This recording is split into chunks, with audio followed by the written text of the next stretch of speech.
신약성경 로마서 8장 15절에서 18절까지 말씀입니다. 거룩하신 하나님의 말씀을 여러분 보시고 저는 대독하도록 하겠습니다. 너희는 다시 무서워하는 종의 영을 받지 아니하고 양자의 영을 받았으므로 우리가 아빠 아버지라고 부르짖느니라. 성령이 친히 우리의 영과 더불어 우리가 하나님의 자녀인 것을 증언하시나니 자녀이면 또한 상속자 곧 하나님의 상속자요 그리스도와 함께한 상속자니 우리가 그와 함께 영광을 받기 위하여 고난도 함께 받아야 할 것이니라. 생각건대 현재의 고난은 장차 우리에게 나타날 영광과 비교할 수 없도다. 아멘. 아름다운 계절의 봄이 성큼 다가왔습니다. 아름다운 계절이 봄이 성큼 다가오면 목회자들의 마음이 쿵 하고 내려앉습니다. 왜냐하면 꽃들과 싸워야 되고 주일날 출근할 때 어제도 보니까 자녀들 공항에 데려다 주는데 오고 가는 길이 정말 몇 배로 걸리더라고요. 알고 보니 외곽으로 사람들이 많이 놀러 가시는 것 같더라고요. 어쨌든 이제 4월 첫 주가 부활절인데 4월의 첫 주는 정말 화려한 부활의 찬란한 계절이 기다리고 있습니다. 이 계절을 기다리면서 보내는 거룩한 묵상의 시간 이 사순절. 우리는 첫째 주 십자가의 영광, 둘째 주 십자가로부터 흘러나오는 생명을 묵상했다면 오늘은 십자가의 본질인 그의 고난을 묵상하게 됩니다. 성령은 우리의 수건을 벗기셔서 십자가 속에 숨겨진 하나님의 영광을 보게 하시고 성령은 우리로 하여금 저주의 상징이었던 십자가를 통해서 엄청난 생명과 치유가 흘러나오는 것을 보게 하십니다. 그리고 오늘 본문을 통해서 성경은 이렇게 얘기합니다.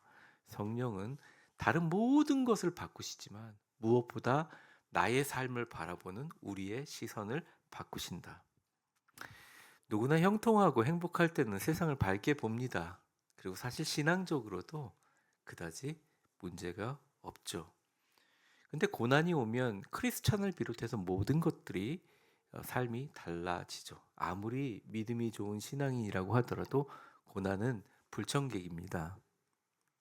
우리는 예수를 믿으면 근데 크리스찬들이 하는 기대 중에 하나가 우리가 예수를 믿으면 고난에 면제되거나 적어도 십자가를 잘 통과하고 나면 그 다음부터 탄탄대로가 열릴 것을 기대합니다. 그런데 그러지 않을 때 우리는 하나님의 사랑을 의심하게 되죠. 오늘 바울은 우리에게 로마에 있는 성도들을 향해서 이렇게 선포합니다.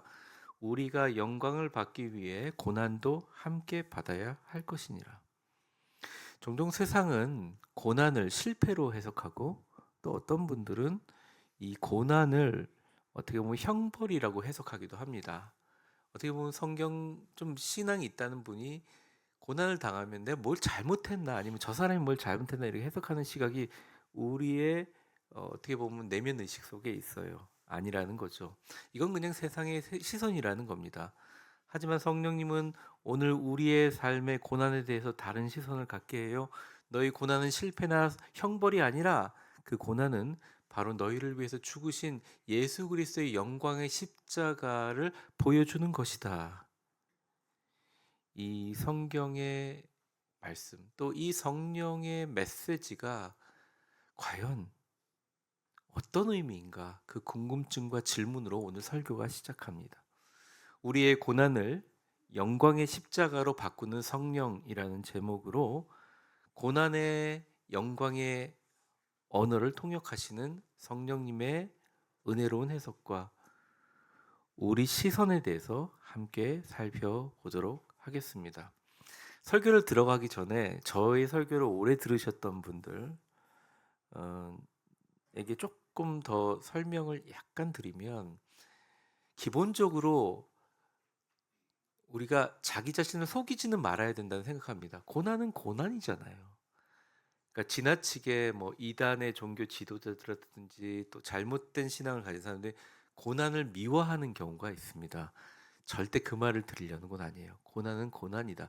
그래서 사실은 고난이 있을 때 고난만 계속 생각하면 고난이 따라오는 경우가 확률적으로 높습니다. 그래서 고난이 오더라도 우리는 좋은 것들을 생각해야 되고 항상 밝은 것을 생각해야 되고 우리 교회 표처럼 신나고 기쁘고 행복하고 감사하게 살아야 되는 거죠. 근데 제가 드리고 싶은 말씀은 그런데도 불구하고 고난이 온다는 거예요. 근데 이 고난을 말 그대로 당할 때, 내 고난을 쾅 하고 맞을 때 어떻게 더 건강하고 영적으로 충만하게 다시 영광과 기쁨과 감사함으로 나아갈 수 있는 성경의 해답은 무엇인지 말씀드리는 겁니다. 우리의 목적은 고난이 아니에요. 우리의 목적은 행복이며 형통이며 밝음입니다. 다만 어쩔 수 없는 고난이라는 실타래와 함께 엮여 사는 우리의 인생 가운데 고난에 대한 해석과 고난에 대한 대처와 고난 중에 가져야 될 믿음이 이 고난의 기간을 짧게 할 뿐만 아니라 그 고난 후에 엄청난 기쁨과 감사로 이어질 수 있게 하는 방법이 무엇인지를 보는 것입니다. 우리 첫 번째 한번 화면을 보며 읽어보겠습니다. 시작. 성령님은 우리가 그의 자녀임을 고난을 우리는 모두 주님의 십자가의 보혈의 값을 주고 산 하나님의 자녀죠. 예수님은 십자가에서 우리 죄를 지시고 죽으심으로 우리를 그의 자녀로 친히 삼아 주셨습니다. 이것은 삶이 힘들거나 뭐 기쁘거나 상관없어요. 그것 때문에 우리가 이 자리에 있는 거죠. 이건 그 누구에도 주어진 것이 아니라 성도에게만 주어진 엄청난 특권입니다. 근데 우리는 가끔 성도가 가지고 있는 가장 큰 특권을 망각할 때가 있어요. 권세, 권능이자 특권을 잊어버릴 때가 많다는 것입니다. 제가 유학 시절 학교 식당에서 첫 아르바이트를 시작할 때 주방에서 저희 파트너 여학생이 기억납니다. 죽은 개가 있었고요. 뽀글뽀글한 그 곱슬머리에 빨간 머리였어요. 덩치가 되게 좋았습니다. 힘도 셌고요. 근데 이제 제가 멕시칸 이거 보면 이제 좀 멕시코 식당 그 부서에서 제가 일하고 있었는데 그 매니저가 제가 약해 보였는지 떡대가 되게 좋은 여학생을 붙여줬어요. 근데 진짜 그 떡대답게 오이 막 2박스 3박스를 딱 쥐고 그냥 들어서 옮겨서 제가 너무 편했습니다. 그때 당시 시급이 지금으로 따지면 4불이 좀 넘었는데 한 6천 원 정도 받으면서 일을 했죠. 너무 밝은 성격이고 얘기할 기회가 되게 많았습니다. 근데 이제 얘기를 안 하다 보니까 먼저 질문하는 너 왜 여기서 왜 일하니? 그래서 내가 인터내셔널 스튜던트인데 내가 뭐 드라이버 라이센스도 만들어야 되고 여러 가지 서류를 하기 위해서 기본적으로 내가 일하고 세금을 내야 되니까 공식적으로 학생이 일할 수 있는 게 이거라 한다. 그러니까 자기도 대답하는 겁니다. 나는 부모님께서 절대 네 학비하고 생활비는 네가 벌어서 살아라 했기 때문에 내가 열심히 학비하고 먹고 살기 위해서 한다. 이렇게 얘기를 하는 거예요. 그러니까 마음이 뭉클하더라고요. 그래서 같이 아르바이트하는 그때 좀 뭐 기억 안 나면 덩치 큰 학생들 뭐 한국, 중국 뭐 전 세계에서 나온 우리 식당에서 일하는 애들끼리 모여가지고 그녀를 위해서 기도했습니다. 근데 이제 졸업할 때쯤에 우리는 알게 됐죠. 그녀의 아버지가 미국 100대 나스닥 기업 창업자 중에 하나였다는 걸 알게 됐습니다. 그리고 그녀가 대학에 입학했을 때 거액의 장학금을 기부하셨다는 얘기를 듣고 아마 새로 생긴 건물은 그 아버지가 하셨다는 얘기가 돌았어요. 그리고 그녀가 졸업 후에 건실한 자선 사업 기업 하나를 그냥 통째로 상속받았다는 이야기를 들었습니다. 여러분들은 어떤 생각이 들까요? 저도 여러 생각이 들더라고요.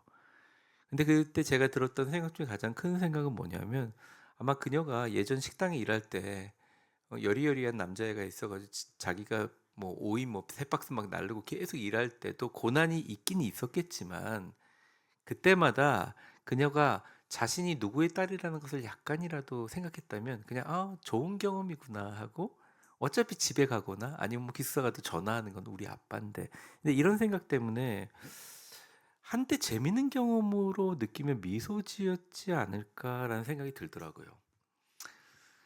성도 여러분, 사실 우리가 고난당할 때 가장 먼저 해야 될 일이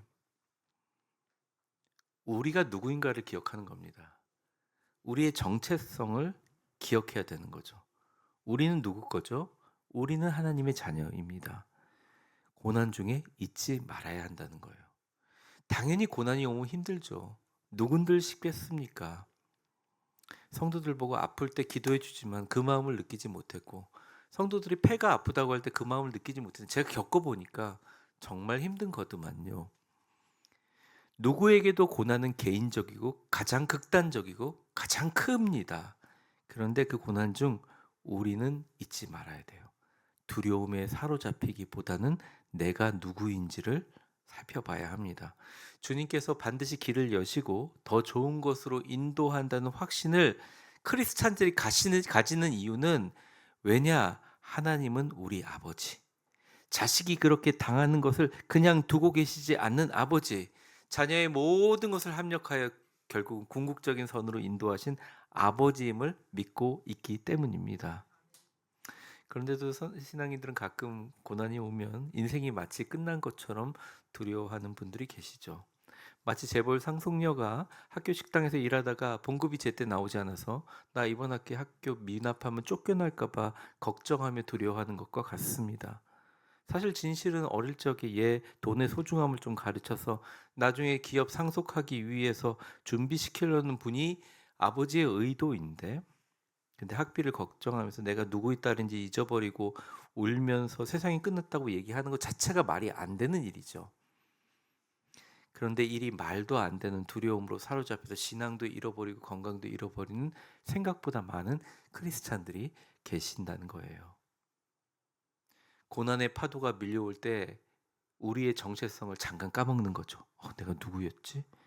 이때 우리가 주님의 자녀임을 정확하게 알려주시고 기억나게 하는 영적인 존재가 있는데, 하나님이 계신데 그 영의 병명도 게다가 양자의 영입니다. 그분이 바로 누구라고요?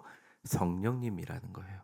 첫 절은 이걸로 시작합니다. 설명이죠. 같이 한번 읽어보겠습니다. 시작. 너희는 다시 무서워하는 종의 영을 받지 양자의 영을 받았으므로 우리가 아빠. 바울은 그냥 대조하는 거예요. 종의 영과 양자의 영. 종은 뭐 부르잖아요. 그럼 내가 뭐 잘못했나 생각하는 두려움이 있습니다. 그런데 종은 고난이 오면 심판을 먼저 생각해요. 내가 뭘 당하나? 아니면 앞으로 무슨 일이 있나? 근데 아들은 고난이 오면 즉시 아버지의 품으로 달려갑니다. 아빠, 아버지라고 부르면서 말이죠. 그리고 미소 지을 수 있습니다. 저를 한번 따라해 보세요. 우리 하늘 아버지가 계셨었지. 이 양자의 영이라고 할 때 이 헬라어 원어를 좀 분석해 보면요, 로마의 법률 용어입니다. 그러니까 한 사람의 신분이 완전히 변화돼요. 근데 법적으로 바꾸는 것을 법에서 정해줘야 합니다. 로마도 신분 사회였기 때문에. 그래서 어떤 신분이었든 상관없어요. 양자의 영이라는 건 어떤 사람이 양자로 삼으면 그 사람은 아들의 권세를 부여받게 됩니다. 실제로 로마 초기의 황제들 중에 대부분의 황제들은 양자였습니다. 그러니까 직접 황제가 낳은 아들이 아니에요. 똑똑한 사람을 양자로 삼아서 황제로 세워준 거예요. 그렇듯 이것은 법률적인 용어죠. 자녀와 신분의 권세를 가진 것, 우리는 양자의 영. 그러니까 이 양자됨을 가르쳐 주시는, 인도하시는 영이 누구냐? 성령님이라는 것입니다. 그래서 여러분, 사순절의 신학적으로 십자가의 복음이라는 것의 정확한 정의는, 십자가를 우리가 바라볼 때 우리는 하나님의 자녀라는 법적인 사실이 성령을 통해서 우리의 마음과 감정을 뜨겁게 흐르는 시간, 사건들이 뭐냐? 바로 사순절 시간이라는 것입니다. 아무리 큰 고난이 있더라도 우리의 신분을 위협하지 못해요. 바꿀 수가 없는 거예요. 법적으로 성령님이 보증해 주시고 증언하셨어요. 오히려 이때 고난일 때 아빠 아버지라고 부르짖을 때 성령은 우리의 고난을, 우리를 멸망시키는 독이 아니라 우리를 빚으시는 아버지의 손길을 깨닫게 하셔서 우리로 하여금 더 성숙하게 하시고 이겨내게 만들어 주신다는 것입니다. 바울이 여기서 답답했던 모양이에요. 그래서 정확하게 성령이 증언하신다는 말을 그 다음 절 16절에 이렇게 얘기합니다. 이건 같이 한번 읽어보겠습니다. 시작. 성령이 친히 우리의 영과 더불어 우리가, 그러므로 한번 생각해 보십시오. 혹시 고난 중에 계신 분이 계십니까? 아픔 중에 계신 분이 있습니까? 갑자기 자녀들이 아프거나, 갑자기 뭐 배우자가 아프거나, 갑자기 나에게 어떤 어려운 일이 일어났을 때 만약 그게 큰 낙심이 되신다면 그 낙심의 가장 큰 이유는 외부적인 것 같지만 사실은 아니에요. 신앙인들이 낙심하는 가장 큰 이유는 하나님의 사랑을 어쨌든 간에 우리가 어떻게 변명하든 간에 의심하고 있기 때문입니다. 우리가 성령으로 받은 가장 큰 위로는 우리가 자녀라는 사실을 영혼 속 가장 깊이 각인시켜 주는 것이 성령으로부터 받은 가장 큰 위로라고 할 수 있습니다. 그래서 제가 늘 기도해요. 성령의 위로함이 있게 하여 주옵소서 할 때 그게 뭐냐면 여러분의 성령님이 여러분에게 가셔서 걱정하지 마. 아버지인 내가 도와줄게. 넌 자녀야. 사랑할 내가 붙들어 줄게 하는 거죠. 고난이 있을 때 십자가를 붙드십시오. 그리고 성령에게 받는 가장 큰 위로는 각인인데 그런데 그 각인 조각이 어디 세워져 있느냐? 바로 여러분이 보시는 주님이 달리신 나무 십자가 위에 있다는 것입니다. 그래서 고난이 있을 때요. 제일 먼저 막 다른 사람을 찾거나 아니면 어떡하지 두려워하기 이전에 내 안에 있는 내가 보고 있는 십자가를 찾으시고 십자가를 바라보세요. 그 십자가는 우리에게 얘기합니다. 나는 너를 위해서 죽고 너를 사랑하며 목숨을 걸었던 예수라. 그리고 나는 너를 자녀 삼기 위해서 이렇게까지 했다. 하나님의 사랑이 거기 다 들어있어요. 오늘 성가대도 찬양했지만 그게 사실은 느끼게 되는 게 성령의 숨결이고 우리의 모든 영들을 공명하면서 우리의 울부짖음과 그 어떤 흐트러진 마음들을 자녀됨의 어떤 정체성의 확인으로 인한 기쁨으로 변화시키게 만든다는 거예요. 근데 말이죠.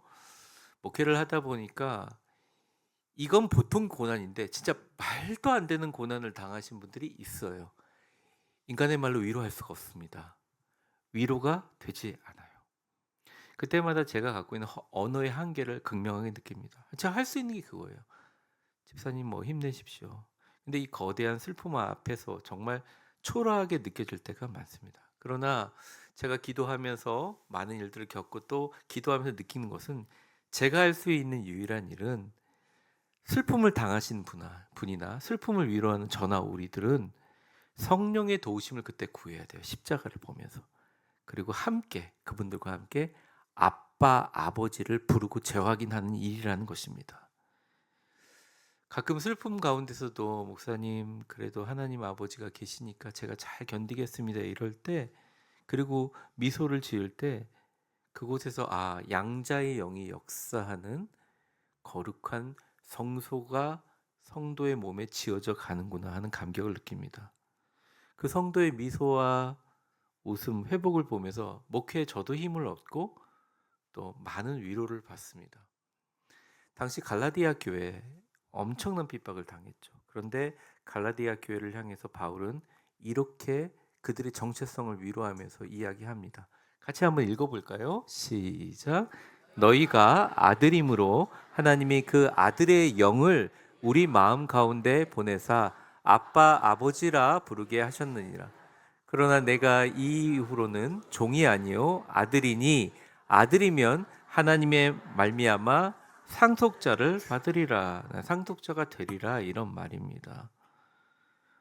성령은 고난 속에서 십자가를 바라보는 우리가 형벌받은 죄인이 아니라 엄청난 아버지의 유산을 상속받는 사랑받은 자녀라는 것을 인격적으로 확신시켜주는 아주 중요한 역할을 합니다. 그래서 성령에 충만하다는 것은 뭐 뜨겁고 불타고 팔딱팔딱 뛰고 그것도 성령에 충만하기도 하지만 진짜 성령에 충만하면 고난 중에 드러나요. 고난 중에 성령님이 강하게 임하셔서 그래도 걱정하지 마라. 아빠인 내가 너를 붙들리라 잡아주신다는 거죠. 옆 사람 웃으면서 한번 축복해 보겠습니다. 옆 사람이 웃으면서 축복합니다. 하나님은 우리를 사랑하시는 아버지이심을 꼭 기억합시다. 네. 근데 이제 문제가 있습니다. 종이 아닌 아들은 상속을 받는데요. 그의 사랑으로 살아가는 그 아들이 상속받음에 대해서 오늘 이야기를 합니다. 핵심이기도 하고. 두 번째 같이 읽어보겠습니다. 시작.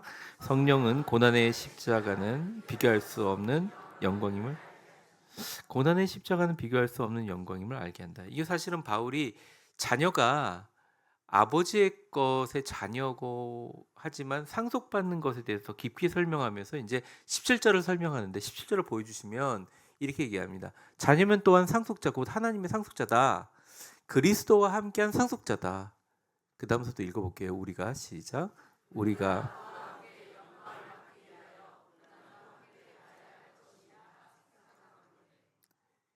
바울의 논리는 이겁니다. 너희가 하나님께 상속받았잖아. 자녀에게 권리야. 그런데 아버지의 영광도 받았지만 아버지의 그 영광을 이루기 위해서 아버지가 그동안 감당했던 고난도 같이 당한다. 뭐 예를 들어 제가 아까 얘기했던 그 뭐 자선사업 기업을 상속받았다고 하더라도 미국은 법이 굉장히 엄격하기 때문에 그렇게 위치가 바뀌면 굉장히 많은 세금과 시작해 스타트업 할 때 너무너무 장벽들이 많습니다. 누가 이겨내야 돼요? 그 딸이 이겨내야 되는 거예요. 그러니까 찬란한 부활의 영광은 십자가의 고난과 함께 연결되고 상속되어진다는 것입니다. 그와 함께 영광을 받기 위해 그와 함께 고난을 받았다. 그가 누구냐? 바로 예수 그리스도라는 것이에요. 근데 여기서 조금 다른 게 있습니다. 고난을 우리는 당하는 자가 아니라 우리가 크리스찬을 믿고 예수님의 사랑에 감격해서 오늘도 찬양 불렀지만 고난이 딱 다가올 때 기본적으로 고난이 다가올 때 내가 진짜 말도 없는 고난이 다가오면 아, 나 하나님의 자녀지 그러면서 멘탈을 다시 잡는 거예요. 그리고 기도하며 간구하는 거예요. 근데 이 고난이 완전히 다른 종류의 고난. 내가 예수를 잘 믿게 하기 위해서, 내가 신앙생활을 제대로 하기 위해서, 내가 정말 크리스찬으로 제대로 살아가기 위해서 감당해야 되는 고난은 이거는 참 힘들어요. 근데 그때 어떤 생각을 해야 되냐? 이 고난에는 의미가 있다. 내가 고난을 당하는 게 아니라 내가 그 고난 속으로 자발적으로 걸어가는 것이다. 십자가가 있으면 그 십자가를 향해서 그대로 걸어가는 것이다. 이렇게 얘기합니다. 그의 자녀이자 상속자인 우리는 그리스도의 사역과 그리스도의 십자가의 고난에 참여하는 자라는 거예요. 그러니까 많은 사람들이 질문을 이렇게 해요. 목사님, 나를 사랑한다고 하면서 왜 삶에 이렇게 고난이 많아요? 사랑하신다면 고난을 지워주셔야 되는 거 아니에요? 이렇게 얘기하시는 분들이 계십니다. 틀린 질문 아니죠. 당연한 질문이죠. 근데 생각해보면 그것은 우리가 고난과 싸울 때 해당되는 것입니다. 근데 우리는 싸우는 자가 아니라 자발적으로 내가 예수님을 믿기 때문에 예수님의 십자가에 흐르는 사랑과 겸손과 순종과 고난과 감사함의 그 고난에 내가 걸어가서 동참하는 거예요. 그래서 교회 나오면서 내가 섬길 때 희생이라고 생각하면 안 돼요. 이것은 영광스러운 일이에요. 주님의 십자가에 같이 동참하는 거예요. 존 스토트의 저서 그리스도의 십자가에 이런 얘기를 했습니다. 성도의 고난은 무의미한 고통이 아니라 세상을 구원하신 그리스도의 남은 고난을 이 땅에 채우는 영광스러운 훈장이다. 우리가 더 빛되신 주님 전하기 때문에 고통당할 수 있죠. 전도와 선교를 위해서 오해와 공격 당할 수 있습니다. 교회 안에서 전도 한 번도 안 해보시고 그냥 이 안에서 머물러 있는 것은 교회 안에 문제가 큰 것 같지만 막상 자기 친척, 가족들 교회를 데려오기 위해서 한번 전도해 보세요. 얼마나 큰 전쟁이 있는지. 당할 수 있습니다. 성도로 더 정직하고 하게 사업하고 진실하게 행동하기 때문에 사업하시는 분 고난 당할 수 있습니다. 혹 세상은 우리가 몰라주거나 알아주지 못하라도 절대 낙심하지 마십시오. 그러한 고통은 내가 당하는 것이 아니라 견디는 것이 아니라 모든 고통과 고난을 목적을 가지고 우리가 고난을 향해서 나아가는 것입니다. 근데 그렇게 하는 성도들의 뒷모습을 보면서 누가 전해지느냐? 예수가 전해지는 거예요. 다르네? 거기는 사랑이 있네? 그래도 그 사람들은 그러네? 그게 진짜 예수 믿는 사람이네?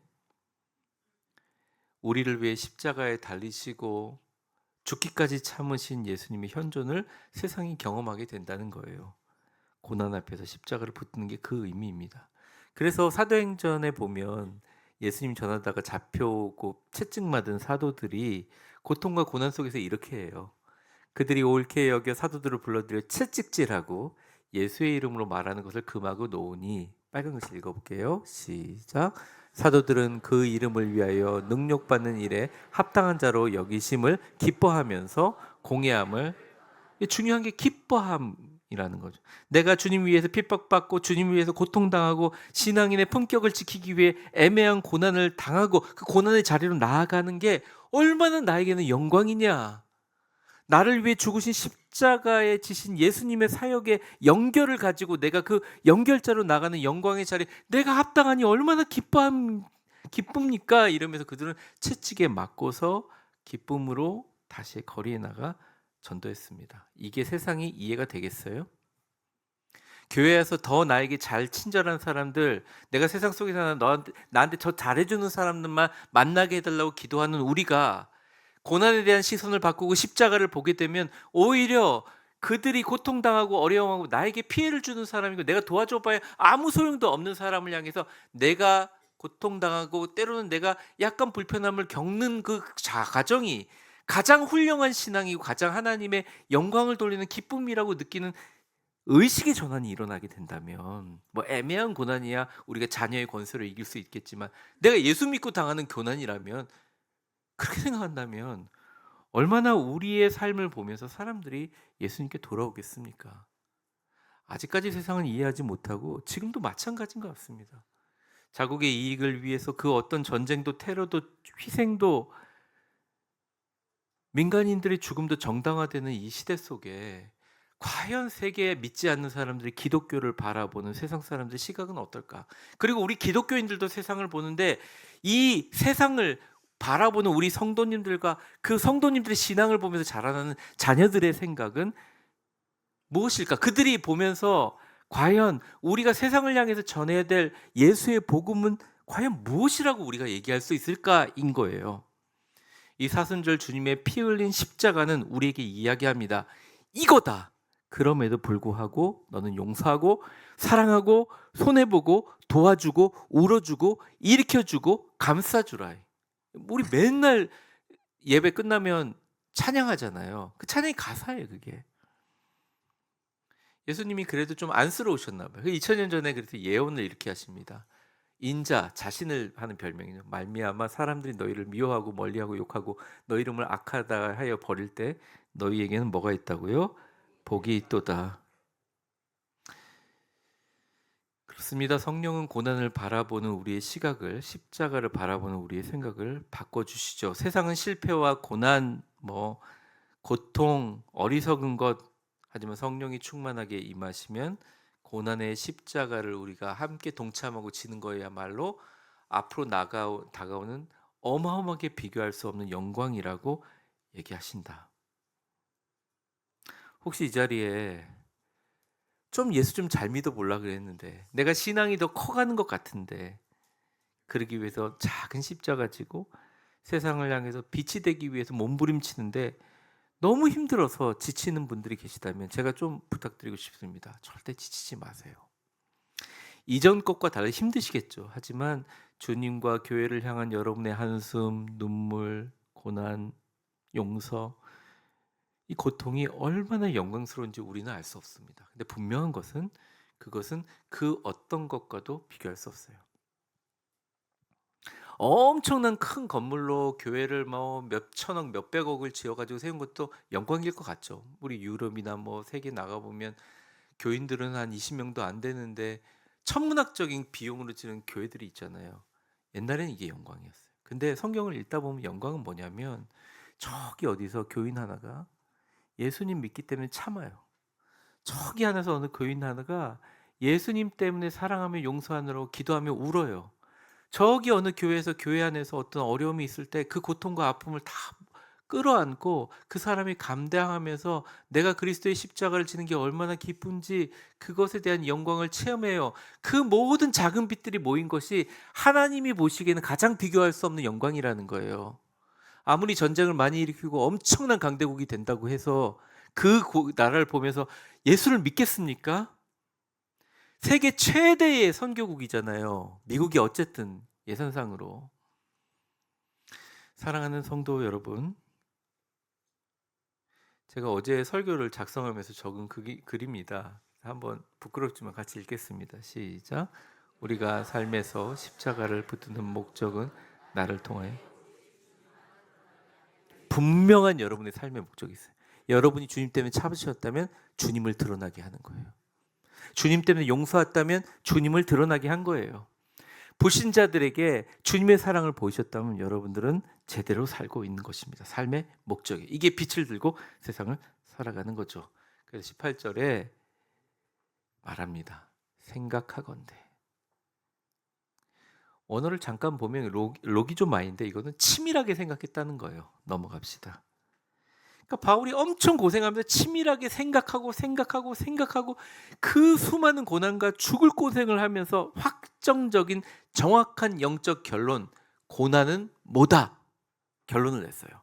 그게 뭐냐면 18절 보여주십시오. 빨간 글자만 읽어보겠습니다. 시작. 현재의 고난은 장차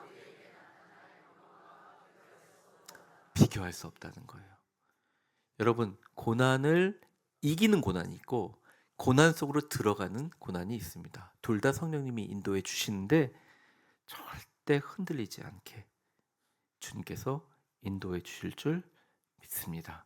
여러분이 고난을 통해서, 아픔을 통해서 십자가를 더 가까이 하기를 바라고, 십자가를 통해서 고난의 파도를 서핑보드로 타듯이 싹 타면서 주님이 주시는 훨씬 더 아름다운 영광의 바다로 나아가기를 주의 이름으로 축원합니다. 우리 옆 사람하고 같이 인사해 보겠습니다. 십자가는 비교할 수 없는 영광입니다. 성령 충만하세요. 다시 말씀드립니다. 고난을 정당화하는 설교가 아닙니다. 고난은 파도처럼 우리에게 시시때때로 밀려와요. 아무리 좋은 일이 있어도. 고난이 올 때 내가 목적해서 나아가는 고난이 아닌 경우에는 하나님이 나를 사랑해 주시는 아버지라 믿고 아빠, 아버지라 부르면서 이겨내시고 신뢰하세요. 금방 지나갑니다. 더 좋은 곳으로 인도하십니다. 그 파도가 우리에게 놀라운 곳으로 인도하십니다. 그런데 말이죠, 내가 예수 믿고 잘 믿기 위해서, 복음 전하기 위해서 당하는 애매한 고난들을 자꾸 피하는 비겁한 크리스찬, 연약한 크리스찬 되지 마시고, 그때는 이 생각을 해야 됩니다. 나의 고난을 십자가로 연결하는 성령님의 도우심을 받아서 고난의 비바람 속에서도 나의 함께 십자가를 지는 것은 분명한 의미가 있고 세상에 하나님의 영광을 비교할 수 없게 전하는 것이다. 여러분 모두 이 땅의 십자가를 통해서 하나님의 영광의 고난을 다시 한번 묵상하고 승리하는 여러분들 되시기를 바랍니다. 축복합니다. 이제는 우리 주 예수 그리스도의 은혜와 역사의 주관자가 되신 하나님 아버지의 크신 사랑과 성령의 충만하심과 교통하심이, 너희는 다시 무서워하는 종의 영을 받지 아니하고 양자의 영을 받았으므로 우리가 아빠 아버지라고 부르짖느니라. 성령이 친히 우리가 하나님의 자녀인 것을 증언하시니 그의 상속자면 함께한 상속자니 그와 함께 영광을 받기 위해 우리가 고난도 함께 받을 것이다. 하지만 생각하건대 현재의 고난은 장차 우리에게 나타날 영광과 비교할 수 없도다 하신 말씀에 아멘으로 고백하며, 주여, 그 예전에 사도들이 고백했던 것처럼 그 이름을 위하여 능력받는 일에 합당한 자로 여기심을 기뻐하며 공의합을 떠나는 것처럼, 주여, 어쩔 수 없는 고난 앞에서는 아빠 아버지라 부르면서 아버지의 품에 달려가겠습니다. 하지만 내가 십자가를 함께 동참하면서 예수 믿는 사람이기 때문에 당하는 고난이라면 내가 십자가로 달려갈 테니 주님, 우리를 붙들어 주시고 달려가는 길이 기쁘게 하여 주시옵소서. 그리고 이 고난 이기고 수많은 사람에게 살아있는 예수 그리스도를 진짜 전하는 우리의 삶이 복음이요 빛이 되게 하여 주옵소서. 나아가는 우리 위대한 교회 모든 성도들 한 분 한 분 머리 위에 이제와 영원히 함께 계실 것을 간절히 축원하옵나이다. 아멘.